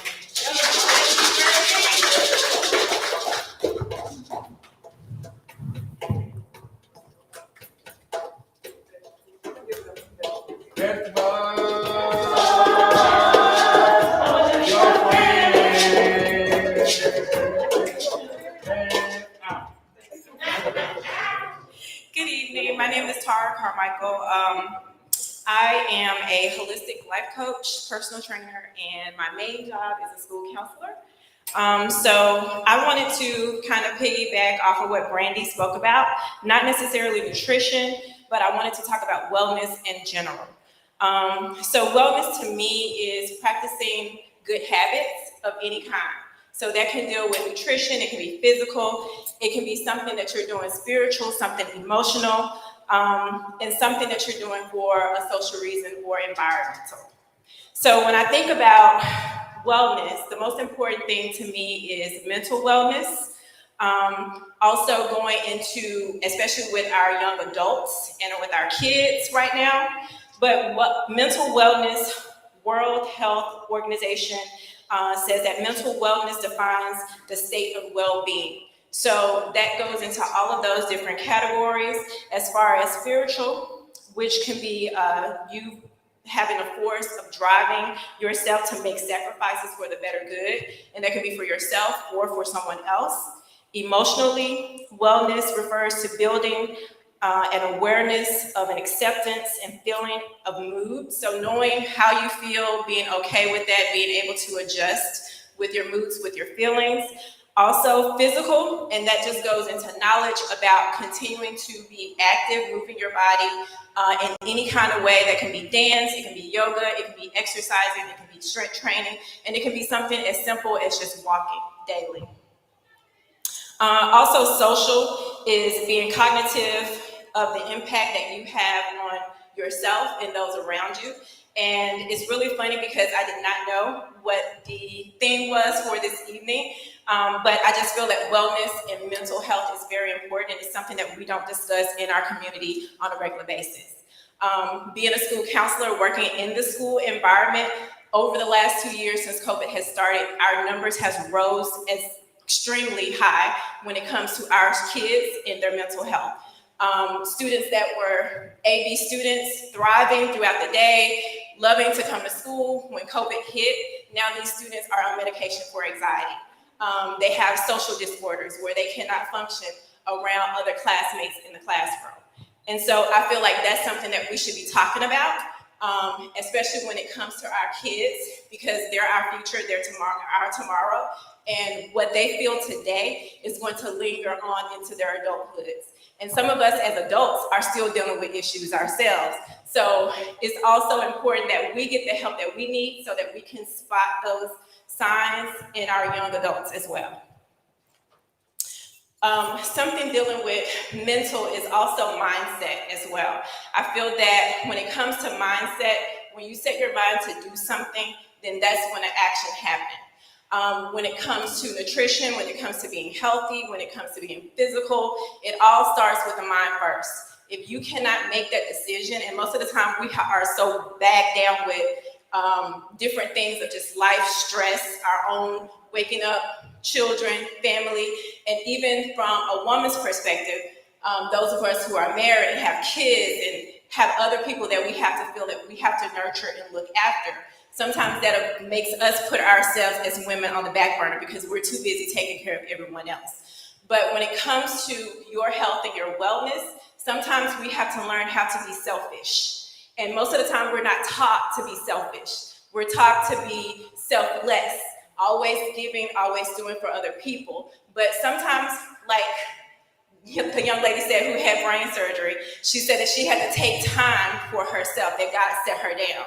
And so sometimes we have to do that and take ownership of our own life and what we're doing, because most of the time we're so busy where we become robotic, where we become just going through the daily actions of life. We wake up, we get ready for work, we go to work, we come home, we eat, we do whatever else we need to do. We pick up the kids, we go to bed, we wake up the next day, and we do the same thing over and over again. So we have to find our purpose, we have to find our passion, and sometimes it takes us to sit back and take a deep breath and realize that we're here for a reason, we're here for a purpose.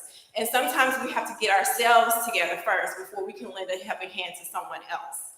So I feel like mental health right now, especially after COVID and still during the pandemic, is very important because most of us have lost loved ones. We've just gone through the holidays, we're still going through, and some of us are lonely, some of us are fighting depression, and these are things that we don't talk about very often. And so even with students, as I meet with students at the school that I work at, a lot of them always say that their parents don't understand what they're feeling. Their parents maybe criticize and say, oh, you're just faking. Nothing's wrong with you. You're just having a temper tantrum. You'll get over it.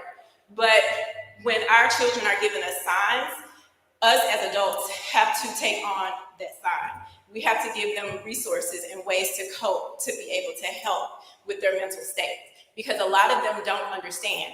And a lot of them see mom and dad at home and how they deal with their mental health. When they're having a bad day, they may go in a room and shut the door. You don't see mom and dad until the next morning or the next day. So it's hard for us as adults to talk to our kids about mental health when we don't know how to deal with it ourselves. So being able to take a break, to evaluate your feelings, your emotions, how you're feeling, it's okay to not be okay. And I try to tell my students that all the time, that it is okay to not be okay. We always feel like we have to have the answer for things. We always feel like everything has to be right. We have to put on the smiling face. And most of the time, it doesn't take that. Sometimes it takes you feeling how you feel and being able to adjust and adapt in those areas. Lastly, I just wanted to talk about self-love. I'm a big advocate of self-love. Because of the time that we're living in, everybody is always on the hustle and bustle. And like I mentioned earlier, most of the time we put ourselves on the back burner. But with self-love, that teaches you a lot of things. It teaches you confidence, it teaches you self-worth, it teaches you how to accept yourself as who you are. And especially with social media and Facebook, Instagram, our kids are looking at all of this stuff. And most of the stuff, 98% of the things that are on Instagram and social media is fake. It's not even real. But our kids don't understand that. And so we as adults, we need to talk to them and let them know that it's okay being you. We went over being creative and being your own person, being real with who you are and the things that you're capable of doing. And so if we are able to teach our kids and our young ones that, then I feel like they will grow stronger and be able to stand in their own light without anybody else having to direct them. And self-determination goes right into that. Being able to stand on your own, hold your ground, and go for what you believe in. And so I feel like all of those things are important.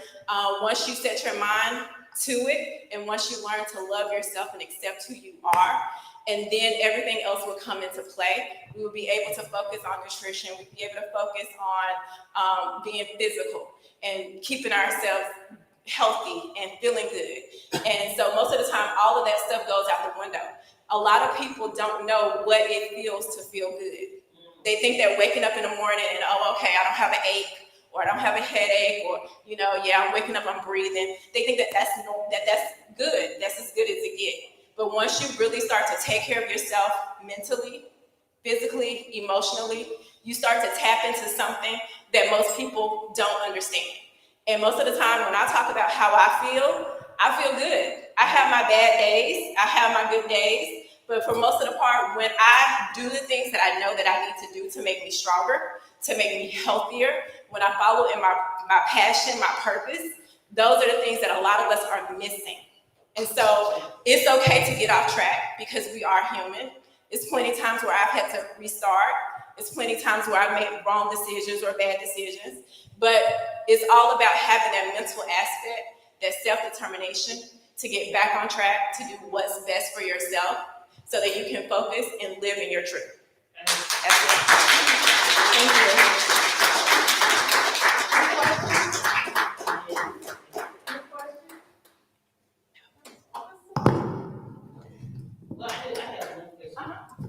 Are you a trainer? Did you say you were a trainer? Yes, I am a person. Okay, so where?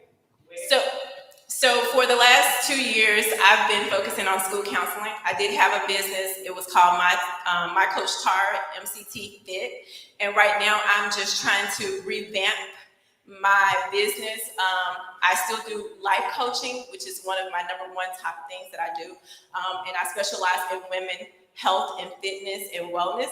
I've had the opportunity of working with wonderful women as clients and people as professionals. I've worked with a woman who have had brain surgery, and coming out of brain surgery, we started to focus on personal fitness strength training, which was really, really important to her because she lost everything without her moving around.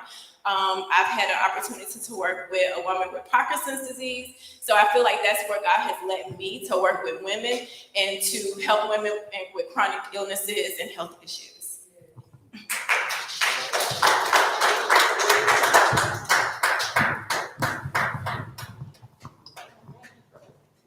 Hello, everybody. How are we doing tonight? Good. I just want to talk a little bit about a little bit of nutrition, which Brandy kind of said good things about what she said prior. I'm going to talk about, the personal training, what I do, and the benefits for the training aspect and how it helps you. Now, of course, before anything, it's all about nutrition. I don't care what you do, what kind of workouts you do. If that diet is not in check, your results is not going to come. I'm just being real. I've been doing this 10 plus years. I've worked with all aspects of, individuals, from athletes to celebrities to children to the school for the blind. So I've been blessed to work with individuals that I think I had the capabilities to work with. But it's just one of those things to where, if somebody needs help, I'm going to adapt to what their concerns are.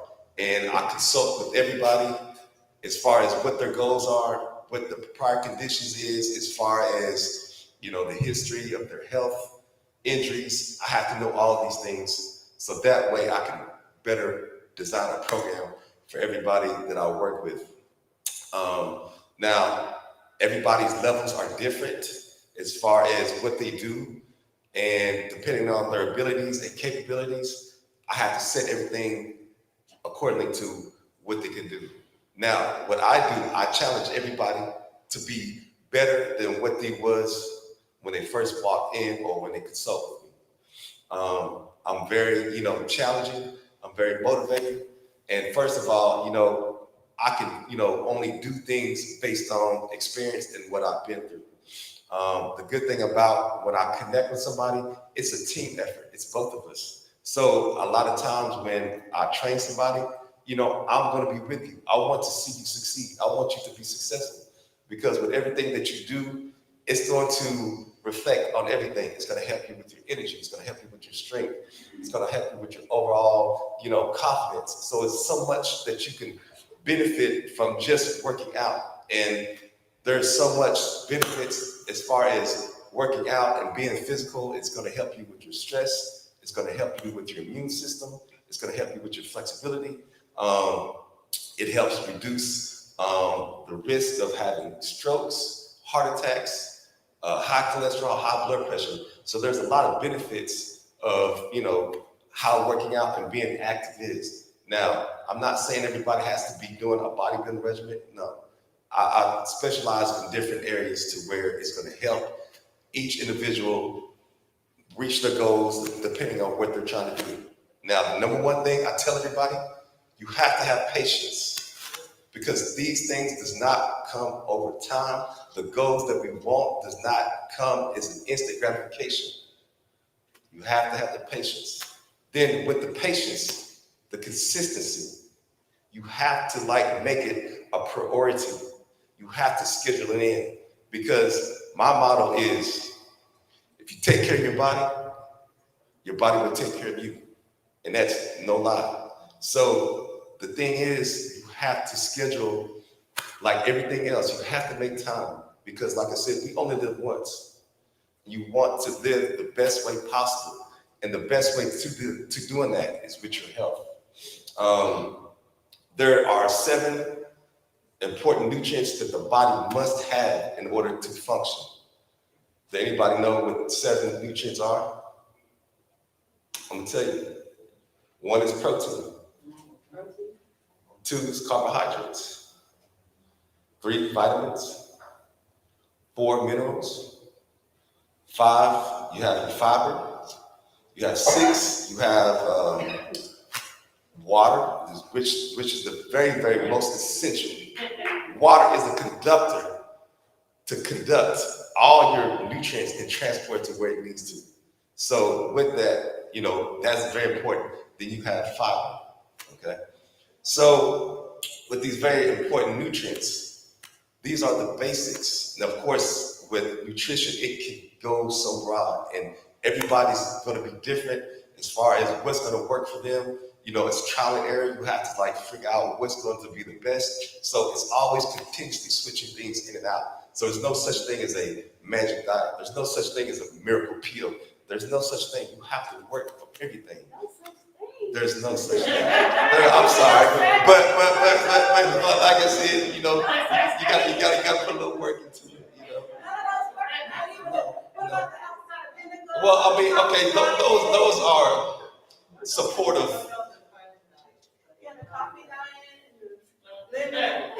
Well, if you're not being active behind it, then I feel like it's not going to work. You know, you can lose weight, but my whole thing is a lot of ladies are very, very, very scared because of weight training. Like, oh, I don't want to weight train. I don't want the muscle. But when you incorporate the weight training, the lean muscle is going to help burn calories as well. And it's going to help the shape. So if you lose weight, okay, you're going to lose weight, but how will your shape look? So with the weight training that goes in conjunction to your cardio training, it's going to help you lose weight and tone at the same time. So those two are going to go together. I have to say about that, I haven't weight trained in a long time, but it has memory. So as an older person, I don't have the frailty arms. You know, the thighs are strong. You know, it does stay with you a long time. So weight training works, and you don't look like you. Right. And so as long as you're doing some type of resistance training, it's going to keep the tone, keep the elasticity of the body tight. And I'm a true believer of that. And another important thing I want to emphasize a little bit more is, you know, the percentage of how much you should be getting as far as carbohydrates. Well, it should be 25% of your diet should be carbohydrates. The other 25% is protein. Now, the 40% is going to come from your fruits and your fiber, and the 10% is going to come from fats. And so when I say fats, I say healthy fats, like the avocados, like the coconuts, the salmon.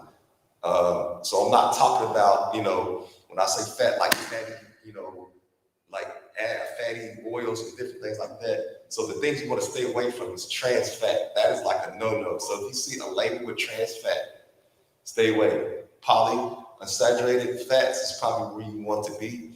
And like I said, when I cook, I use a lot of olive oil, which is a healthy essential fat that is not like high cholesterol, so your body can actually utilize it that much more sufficiently because it's a healthy fat. And your body needs the healthy fat as far as, you know, for your hormones to be adjusted to a certain level. So the healthy fats is something that is always, I feel like, that you need to incorporate into your diets. And, you know, the essential fatty acids is another, you know, natural fats that you can put into your diet too. So I'm not trying to get too complex because it's so wide as far as the different nutrients and the different supplements. And that's like what I do. So when I consult with everybody, I feel, you know, have to get the feel of what's going to work best, you know, for that individual. And so by, you know, doing the measurements, doing the assessments, I will have a good, you know, idea of kind of where to place everything as far as how the program is going to be designed. But let me do a quick thing as far as the water. Okay, so your body is going to be 70%. So your body is 70% of water. And so a lot of people don't even think that your body is conducted, you know, that much as far as the percentage of water. But it's 70% of your body is water. So speaking of water, let me tell you about the benefits, because who drinks? Everybody drinks. Do we drink enough water? Water is very, very important because it's going to help filter out toxins in your body. It's going to help lubricate your joints. It's going to keep your mucous membranes moist. The most thing about Black people, see, when we take care of ourselves, what we say, Black don't crack, okay? So the water is very, very important. to keep the skin supple, nice, and smooth. So that's the good thing about the water. It keeps your skin nice, radiant, and glowing. So it helps form saliva, which is the enzymes to help proper digestion in your foods. So you have to hydrate. When you sweat, you must hydrate, because when you do not hydrate, you will dehydrate. And when you dehydrate, this causes cramping, a lot of Charlie horses, and that could be a combination of water and potassium. So you want to make sure that, those are combined. Yes, sir. All right, so what the whole Charlie horses about that before they heard? How do I get potassium? How do I get magnesium? Well, simple thing you can do. I'm very picky about where I get my vitamins and minerals, because not all vitamins or minerals are created the same. A lot of them has a bunch of fillers. If I go to a health food store, it's going to be a natural health food store or holistic. There's a few that I like to go to. One is called Healthfully Yours. It's out in Hermitage. It's just a small health food store. Just because the products is natural. So what you see on the label is what you're getting. A lot of times when you're going to get multivitamins and stuff, there's a bunch of stuff on there that your body don't even need. For example, Centrum. That's the worst ever multivitamin. That's just my opinion, but I've done research to kind of know that it does not work. Why? Because it has a bunch of fillers. A lot of times when you look at the back of the label and it has something like FBC, yellow, red, all those are dyes. Dyes to make the product or the supplement look appealing. Because if something looks appealing, people's going to take it. But it's not about the appeal, it's about what's in it. So you have to be very careful and read what's in there. And so a lot of brands, such as a Walgreens or a Kroger's brand, their supplements may not be what it is just because of the fillers. Go to a health food store, go to a vitamin shop where you have quality nutrients. Now, Solar Ray, Solgar, those are like my top 3 when it comes to vitamins and minerals. But there's more than that. But like I said, with you, I would get potassium. Potassium is 99 milligrams per capsule. Capsule is going to be your better bet just because the absorption is going to be better because of the capsule form or liquid. Tablet takes a little bit longer to dissolve. Now, some products that you see that are tablets might have a little saying time released. So what that means is when you see a product that says time released, it means it's going to be a gradual dissolve to where it's going to be timely released throughout the day. So stick to a capsule form or liquid, so that way the absorption will be that much more better. But if you're not drinking enough water, that could be that too. Because a person should be getting anywhere from 64 ounces, which is 4 quarts. 2 quarts, I'm sorry, because 4 quarts is equivalent to a gallon. So you should be anywhere from 2 to 4 quarts a day. But if you're active and you're sweating, then you need probably a little bit more than that because you want to restore the fluids that's been lost. And a lot of things like when I work out, before I work out, sometimes I weigh myself. And I know that this is what I weigh. So after that I, work out, I'm gonna weigh myself again just to see how much water I've lost to know how much I'm going to restore back in.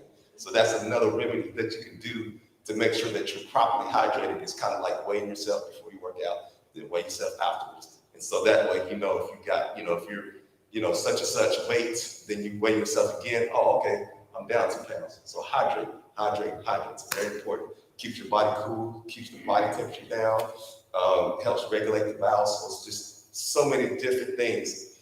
But water is very important. And not all water is created equally either. So that is something else you have to be very careful. Make sure your water is filtered.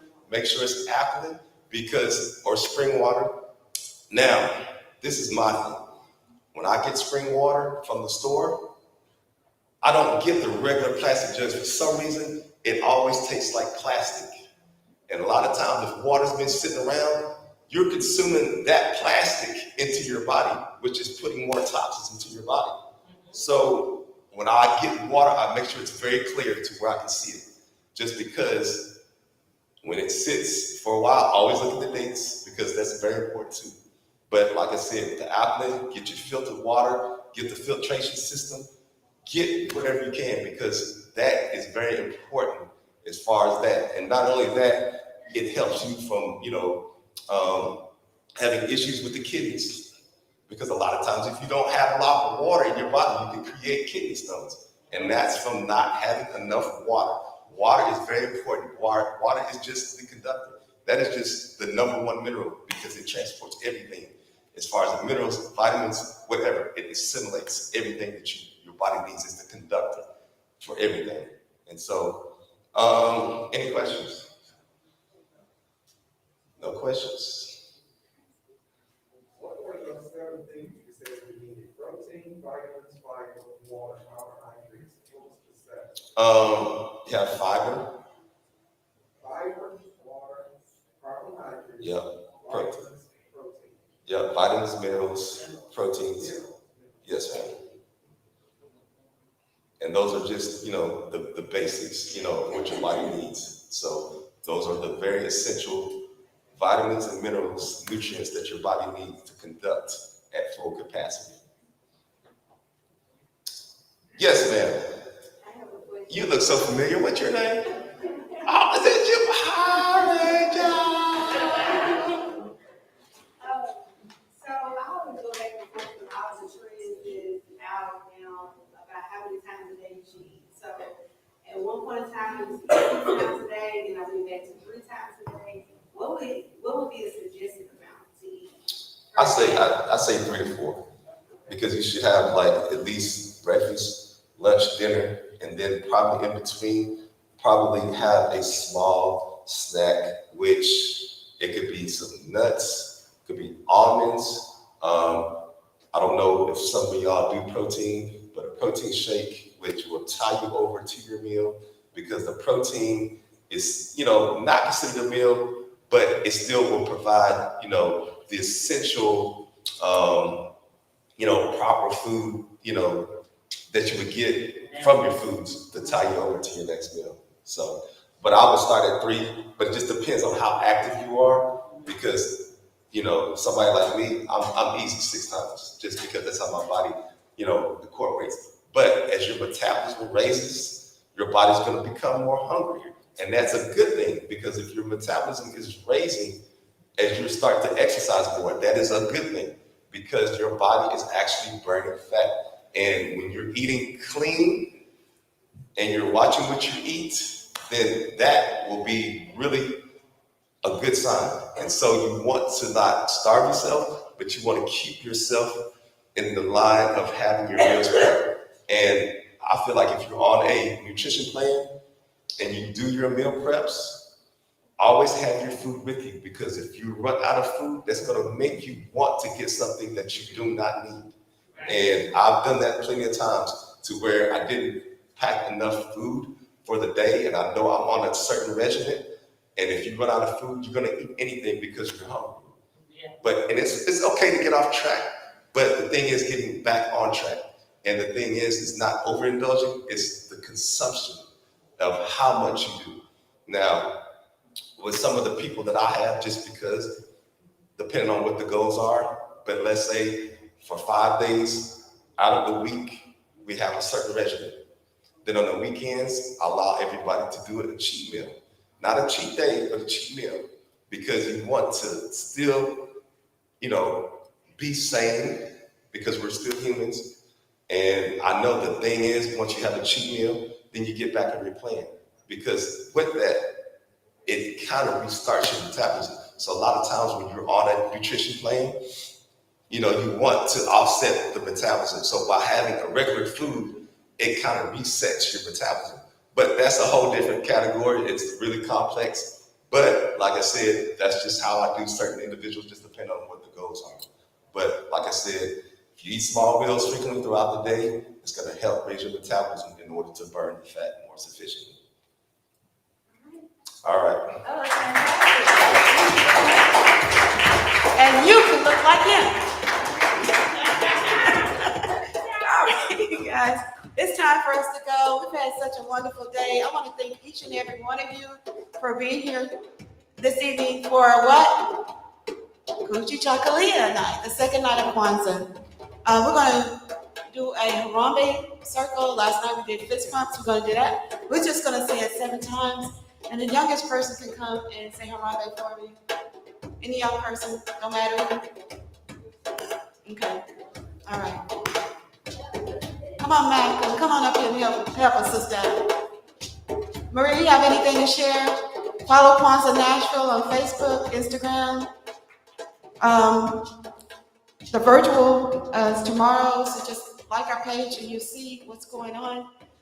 We are because of you, and one love, people. Take care of yourself. Wear your mask. Make sure that you're taking care of your children and your family. Loving kindness go a long way. So you're gonna say Harambe. We're gonna cheat. We're gonna just, I should say it. We're gonna just say it 7 times, and then the last time we're gonna hold it. Yeah, we're being creative. You ready? All right, y'all gonna help me keep up? Y'all stand up. We've been sitting. Dion took it easy on you because I said, have them moving. Get on the move.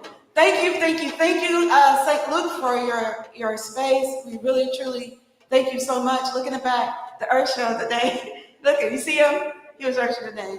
The shepherd of the house, who took good care of us here. Thank you so much. We couldn't do it without you. This is our 39th year, older than most of you. All right, you ready? He's such a handsome young man. He's an awesome young man. Ready? Harambe. Harambe. Harambe. Harambe. Harambe. Harambe. Harambe. Harambe. Harambe. Harambe. Harambe. Harambe. Harambe. Harambe. Thank you for coming. You guys be safe going home. I have a few poinsettias in a box up here. You're welcome to it. You want some fruit and start your plan? Come on up. You didn't tell you how to find you. How do we find you?